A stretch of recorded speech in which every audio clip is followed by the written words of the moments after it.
భారత్‌లో ప్లాస్టిక్ నోట్లు వచ్చేస్తూ ఉన్నాయి. ఈ నోట్లన్నీ కూడా రద్దయిపోతూ ఉన్నాయి. సో, ఇది ఒక రకంగా ప్రజల్లో ఆందోళనని కలిగిస్తుంది. మరి ఏంటి ప్లాస్టిక్ నోట్లు? ప్లాస్టిక్ నోట్లు రావడం ఏంటి? అసలు నోట్లను మనం ఎలా లెక్కబెడతాము? ఇన్ని రోజులు కూడా మనం ఒక కాటన్ నోట్ లాంటిదే చూసాం. అంటే పేపరు లేదా ఒక కాటన్ క్లాత్ లాంటి మెత్తటి నోట్లనే మనం ఇన్నాళ్ళు గూడా వాడాము. అయితే గతంలోని అంటే మోదీ ప్రభుత్వం రాకముందు మనకి నోట్ల రద్దు అనేది రాకముందర వరకు గూడా మనం కాస్త దళసరి నోట్లు ఎన్నాళ్ళు వాడినా గూడా పెద్దగా చిరిగిపోని, పాడైపోయిన నోట్ల అంటే ఎంతో కాలం, ఎన్నో సంవత్సరాలు చలామణిలో ఉండడానికి అవకాశం ఉన్న క్వాలిటీని మెయింటైన్ జేశారు.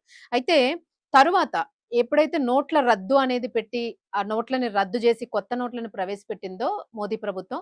సో, ఆ నోట్లు మాత్రము దాని మీద గీత గీయగూడదు, పెన్నింక్ అంటుకోకూడదు, నోటు నలగకూడదు, తడి అవ్వగూడదు, ఫోల్డ్ పడగూడదు. సో, ఇలాగా నోట్లొచ్చిన కొత్తలోని చాలా చిందరవందర జేసేశారు. అంటే ఒక భయానికి గురి జేసేశారు. నోటు మడతపెట్టి జేబులో పెట్టుకోవాలన్నా భయమే. అసలు నోటుని చేత్తో పట్టుకోవాలన్నా భయమే.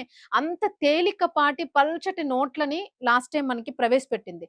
సో, అది గూడా రంగులు రంగులు పింక్, ఆరెంజ్, గ్రీను ఇలాంటి డిఫరెంట్ బ్లూ ఇలాంటి డిఫరెంట్ కలర్స్‌లోని దగ్గరగా ఉన్న కాంబినేషన్స్‌లోని పెట్టడం వలన నోటికి గూడా వ్యత్యాసం తెలియక ఈ రోజుకి కూడా రూ. 50 నోటుకి, రూ. 20 నోటుకి గూడా తేడా తెలీదు. ఈవెన్ నేను గూడా చాలా సార్లు కన్‌ఫ్యూజ్ అయిపోతాను ఇప్పటికి గూడా. సో, ఆ రకంగా కన్‌ఫ్యూజన్‌ని గురి చేసే విధంగా ఉన్న నోట్లని ప్రవేశపెట్టారు. అలాగే మనకి రూ. 50 కాయిను, అలాగే రూ. 500 కాయిను సో, ఈ కాయిన్స్ గూడాను సైజంతా ఒకటే. రూ. 5, రూ. 50 కాయిన్ ఒకలాగే ఉంటాయి సైజు. సో, ఇది గూడా చాలా కన్‌ఫ్యూజను. రూ. 10, రూ. 20 గూడా సేమ్ ఇంతే. Same confusion. సో, వీటి వలన ఎంత ఇబ్బంది పడ్డారంటే, ఈవెన్ ఈ రోజుకి గూడా అవి చెల్లించలేని పరిస్థితిలోనే చాలా మందున్నారు. అయితే ఎందుకు ఇలాంటి ఇబ్బందిని క్రియేట్ చేసింది గవర్నమెంట్ అంటే, దీని వెనుక గూడా ఒక కారణం ఉంది అని వాళ్ళు చెప్తూ ఉంటారు. ఏంటి అనంటే, నోట్లు ఎప్పుడైతే ఎక్కువ చలామణిలో ఉండవో, ఆ రోజు బ్లాక్ మనీ అనే దానికి తావుండదు. బ్లాక్ మనీని కంట్రోల్ చెయ్యాలి అనంటే, నోట్లు తొందరగా వాడేయాలి, తొందరగా పాడైపోవాలి. అవి ఎక్కడ పెట్టినా గూడా అవి నిల్వుండగూడదు.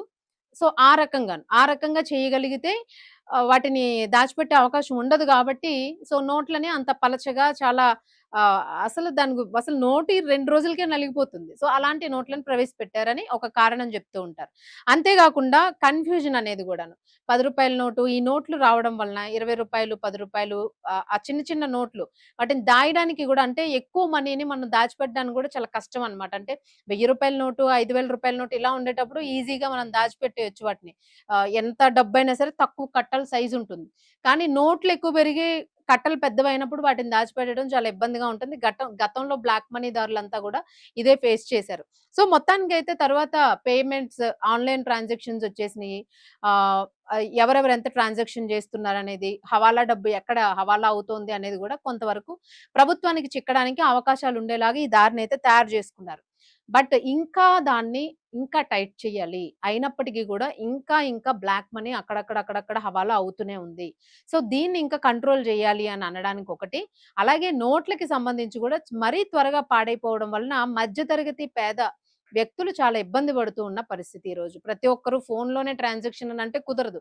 ఖచ్చితంగా ఎక్కడో చోట డబ్బులు ఇవ్వాల్సొస్తుంది. అలా అని 2 సార్లు నోటు వాడితే అది పాడైపోతుంది. మరి ఏ నోట్లను రద్దు చేస్తారు? ఏ నోట్లను ఉంచుతారు? అనే దాని మీద ఇప్పుడు చాలా కన్‌ఫ్యూజన్. రూ. 50, రూ. 100, 200, రూ. 500 నోట్లు రద్దయిపోతాయా ఇప్పుడు? అనేది అందరికీ గూడా ఇప్పుడు మెదడులలో వస్తున్న క్వెషన్. అయితే మరి ఈ ప్లాస్టిక్ నోట్స్ అంటే ఎలా ఉంటాయవి? ఏటీఎం కార్డ్స్ లాగా ఏమైనా దళసరిగా ఉంటాయా? తడవవు అని అంటున్నారు. విరగవు అని అంటున్నారు. వాటికి ఇంక్ అంటుకోదు అని అంటున్నారు. మరి ఏ రకంగా ఉంటాయి ఈ నోట్లు? ఇవి మనం మెయింటైన్ చేయగలుగుతామా? ఇన్నాళ్ళు మనం నోటు, డబ్బు అని అనంగానే ఒక రకమైన స్పర్శకి అలవాటు పడిపోయాం. మరి ఇప్పుడు ఆ స్పర్శ అనేది మనకి ఆ డబ్బుతోన ఆ రిలేషన్ అనేది ఏర్పడేలాగా ఉంటుందా నోటు? అని చాలా మందికి డౌటొస్తుంది. యెస్. ఖచ్చితంగా మీరు పాత నోట్‌ని ఎలాగైతే ఫీల్ అయ్యారో వీటిని గూడా అలాగే ఫీల్ అవుతారు. కాకపోతే ఈ నోటు ఇంకా పలుచగా ఉంటుంది. కానీ తడవదు. ప్లాస్టిక్ లాగా అంటే ఒక పాలిమర్ మెటీరియల్ అది. చాలా సన్నగా ఉంటుంది. చాలా తేలిగ్గా ఉంటుంది.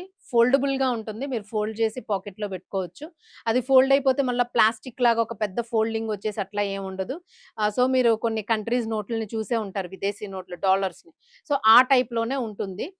సో, మంచి ఫీచర్స్‌తోనే ఈ నోటొస్తుందనమాట. ఒకవేళ ఎక్కడైనా మనకి డబ్బులు హవాలా జరుగుతోంది, బ్లాక్ మనీ లేదా దొంగ నోట్లు ముద్రించారని అన్నా గూడా దాన్ని ఈజీగా తెలుసుకోవచ్చు. వాటిల్లోన మైక్రోస్ అంటే చిప్స్ లాంటివి అరేంజ్ చేసుకుంటే ఒక స్కానర్స్ లాంటివి గూడా అరేంజ్ చేసే విధంగా గూడా ఆ నోట్లకి ఇప్పుడు వస్తోంది అని. యాక్చువల్‌గా ఇది మనకి 2 సంవత్సరాల క్రితమే ఈ స్టేట్‌మెంట్ వచ్చింది. నోట్లని మరలా మారుస్తారంట అని. అప్పుడే ఆందోళన వ్యక్తం చేశారు అందరూ గూడా. బట్ అప్పుడు కొంచెం పోస్ట్‌పోన్ చేశారు. బట్ ఈ రోజు మాత్రం దాని మీద సుదీర్ఘమైన మీటింగ్స్ జరిగినాయి. సో, వీటిల్లోన కొన్ని ప్రాంతాల్లోన ఈ నోట్లను ప్రవేశపెట్టాలి అనైతే ప్రస్తుతానికి పైలట్ ప్రాజెక్ట్‌నైతే చూస్తూ ఉన్నారు. సో, దీని మీద చాలా సీరియస్‌గా చర్చ జరుగుతోంది. మార్కెట్‌లో ఎక్కువగా నలిగిపోయే రూ. 10, రూ. 20 నోట్లతోనే ఫస్ట్ టైమ్ ఈ టెస్టింగ్‌నైతే పైలట్ ప్రాజెక్ట్ కింద రూ. 10 నోట్లు, రూ. 20 నోట్లని ముందు దించాలనైతే చూస్తూ ఉన్నారు. అలాగే ఈ పాలిమర్ సన్నటి ఫ్లెక్సిబుల్ ప్లాస్టిక్ ఇది మనకి ఫ్లెక్సిబుల్‌గా ఉంటుంది. మనం మడత పెట్టేసుకోవచ్చు, చుట్టేయొచ్చు, ఎట్లైనా జేయొచ్చు. అసలు నీటిలో పడేసినా గూడా అది నానదు, ఏమీ కాదు ఆ నోటికి. అది అరిగి దాని మీద ఉన్న ప్రింట్ పోయి పాడైపోవాలి తప్ప నోట్ అనేది పాడవదు. సో, ఇది ఎందుకు చేస్తున్నారు అనంటే డబ్బుని ప్రింట్ చేయడానికి మనకి చాలా ఖర్చవుతుంది. నోట్లను ప్రింట్ చేయాలంటే అది చాలా ఖర్చుతో కూడుకున్న పని. మరి ఆ ఖర్చుని గూడా తగ్గించుకోవాలి అనంటే ఇలాంటి నోట్లు ప్రవేశపెట్టడం వల్ల ఈ నోట్లు ఎక్కువ కాలం ఉంటాయి గాబట్టి సో, మరలా డబ్బుని ప్రింట్ చేసే అవసరం ప్రభుత్వానికి ఉండదు. అలాగే ఆ ఖర్చనేది కొంత మనం కుదించుకోవచ్చు. సో, ఆ ప్లానింగ్‌తో కూడా దీనికి చేస్తూ ఉన్నారు. అలాగే ముందనుకున్నట్టుగా మనకి see through windows, micro optic holograms లాంటివి అడ్వాన్స్‌డ్ సెక్యూరిటీ ఫీచర్స్‌తో ఉంటుంది నోటు. అలాగే దీనివల్ల నకిలీ నోట్లనేవి సృష్టించడం చాలా కష్టం. సో, అందుకు మెయిన్ ఇది జేస్తోంది. సో, అలాగే ప్రస్తుతం దేశంలోని కొత్త నోట్ల ప్రింటింగ్ ఖర్చులు, పాత నోట్ల రద్దు భారము ఆర్‌బీఐకైతే విపరీతంగా పెరిగిపోయింది. బిజినెస్ స్టాండర్డ్స్ రిపోర్ట్ ప్రకారం అసలు ఎంతుంది, ఏంటి అనేది చూద్దాం. మార్చి 2025తో ముగిసిన ఆర్థిక సంవత్సరంలో నోట్ల ముద్రణకైన ఖర్చు ఏకంగా 6,372.8 కోట్ల రూపాయలకి చేరింది. చూడండి అసలు ఎంత ఖర్చో మనకి.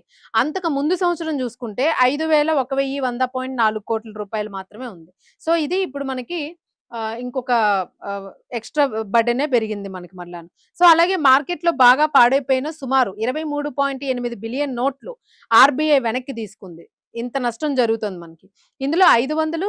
100 నోట్లే ఎక్కువగా ఉన్నాయి. డిజిటల్ పేమెంట్స్ పెరుగుతున్న క్యాష్ వాడకం కూడా రికార్డ్ స్థాయిలో 42.86 ట్రిలియన్‌లకు చేరుకుంది. అందుకే ఎక్కువ కాలం మన్నే ప్లాస్టిక్ నోట్లు తేవడం వల్ల ప్రింటింగ్ ఖర్చులు తగ్గుతాయని ఆర్‌బీఐ అయితే భావిస్తోంది. సో, ఇదండి ఓవరాల్ గాను. అలాగే ఇండియాలో ప్లాస్టిక్ నోట్లని టెస్ట్ చేయడం ఇదే మొదటిసారి. మనకి ఇంతకు ముందు గతంలో ఎప్పుడు గూడా ఇన్ని సంవత్సరాల నుంచి డబ్బు పుట్టిన తర్వాత మనకి అంటే పేపర్ నోటు అనేది తెలిసినప్పటి నుంచి గూడా ఇప్పటి వరకు గూడా ఎప్పుడు మనకి ప్లాస్టిక్ నోట్స్ అనేవి రాలేదు. ఇదే ఫస్ట్ టైమ్ ఇండియాలోనైతే ప్రవేశపెడుతోంది. అయితే 2012లోనే అప్పుడు ప్రభుత్వం రూ. 10 విలువైన 1 బిలియన్ ప్లాస్టిక్ నోట్లను దేశంలోని 5 నగరాల్లో కొచ్చి, మైసూర్, జైపూర్, భువనేశ్వర్, షిమ్లా పైలట్ ప్రాజెక్ట్‌గా ప్రవేశపెట్టింది. వేర్వేరు వాతావరణ పరిస్థితుల్లో ఇవి ఎలా పనిచేస్తాయో చూడడమే అప్పుడు వాళ్ళ ప్రాజెక్ట్ లక్ష్యంగా పెట్టుకున్నారు. సో, అయితే అప్పట్లో ఇలా చేయడం వలన ఏమైందంటే, ఆ ప్రాంతాల్లో మాత్రమే మన వరకు ఆ ప్లాస్టిక్ నోట్స్ అనేవి రాలేదు. సో, ఈ 5 ప్రాంతాల్లోనే ప్రవేశపెట్టారు. అయితే ఏం జరిగింది అనంటే, ఇప్పుడు మీకు గూడా ఆ డౌట్ రావచ్చు. నోట్లు మనం చేతులతో మార్చుకునే వరకు ఓకే. అండ్ మెషిన్స్‌లో లెక్క పెడతారు గదా! మెషిన్స్‌లో పెట్టేటప్పుడు మనం జూస్తాము. బ్యాంక్‌లో మెషిన్ కౌంట్ జేసినప్పుడు కొద్ది ఫోల్డింగ్ అయినా గూడా ఆ నోటుని వెనక్కి తీసేస్తుంది. లేదు కొద్ది నలిగున్నా, చిన్న ప్లాస్టర్ ఏదైనా ఉన్నా, ఏమి తేడా వచ్చినా గూడా ఆ నోటుని అది తీసుకోదు.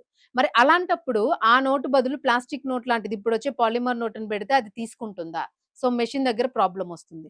అండ్ ఏటీఎం మెషిన్స్ మనకి క్యాష్ ఇచ్చేటప్పుడు గాని, మనం క్యాష్ డిపాజిట్ చేసేటప్పుడు గాని, డిపాజిట్ అండ్ విత్‌డ్రాల్స్ మనకి చాలా ఇష్యూ వస్తది. అక్కడ మెషిన్ తీసుకోవాలనంటే అది డబ్బులే, ఇది 500 నోటే అని దానికి తెలియాలి అనంటే, దానికి మనం అనుకున్నాం గదా! స్పర్శ, టచింగ్. సో, ఆ మెషిన్‌కి గూడా ఆ నోటు అనే ఆ టచ్ ఏదైతే ఉంటుందో ఆ ఫీల్ ఉండదు దానికి. అది ప్లాస్టిక్ ఇదేదో గాదని దాన్ని కౌంట్ చేయకుండా బయటికి దోసేస్తుంది. సో, అలాంటి ఇష్యూస్‌ని అప్పుడు వాళ్ళు ఫేస్ చేశారు.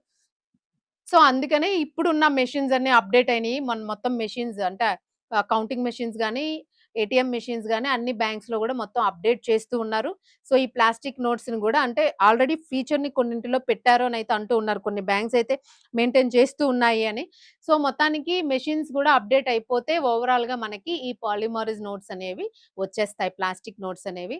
సో, చాలా మంది వెయిట్ చేస్తూ ఉన్నారు. అసలు ఆ నోట్ ఎలా ఉంటది? మనకు గూడా లాస్ట్ టైమ్ కొత్త నోట్‌లొచ్చేటప్పుడు చాలా ఆశ్చర్యంగా, వింతగా అనిపించేది. ఒకవేళ ఈ ప్లాస్టిక్ నోట్లు గనుకొస్తే రద్దయిన నోట్ల పరిస్థితేంటి? వీటిని ఎన్నాళ్ళు మనం బ్యాంక్‌లో డిపాజిట్ చేయొచ్చు? మన దగ్గర కొంత డబ్బేదో ముఖ్యంగా ఆడవాళ్ళ పోపుల డబ్బాలోని ఎప్పటికి గూడా మార్చలేని అలవాటు. డబ్బుల్ని దాస్తూ ఉంటారు.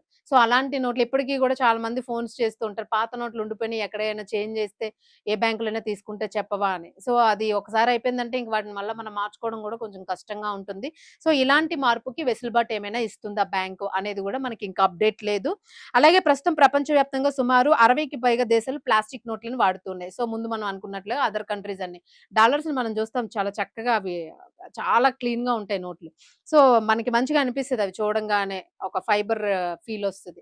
సో, మన నోట్లు గూడా ఇంక అలాగే రాబోతున్నాయి. ఇంకా 1988లో ఆస్ట్రేలియా మొదటిసారిగా ఆస్ట్రేలియాలోని $10 ప్లాస్టిక్ నోట్‌ను ప్రవేశపెట్టారు. ఆ తర్వాత Canada, UK, Singapore, Malaysia, Thailand, Indonesia and Romania, New Zealand, Vietnam వంటి దేశాల్లో గూడా ఈ పాలిమర్ కరెన్సీ నోట్ అనేది విస్తృతంగా ఉంది.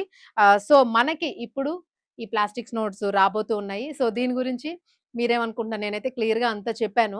మీరేమనుకుంటున్నారో మీ అభిప్రాయాన్నయితే తెలియజేయండి. ఒక రకంగా ఇది చాలా మంచి నిర్ణయం అనే అనిపిస్తోంది. ఒక్కసారి మనం ఖర్చు పెట్టేస్తే పదే పదే మనం దాన్ని కొన్నాళ్ళ తరం వరకు చూసుకోవాల్సిన పనుండదు.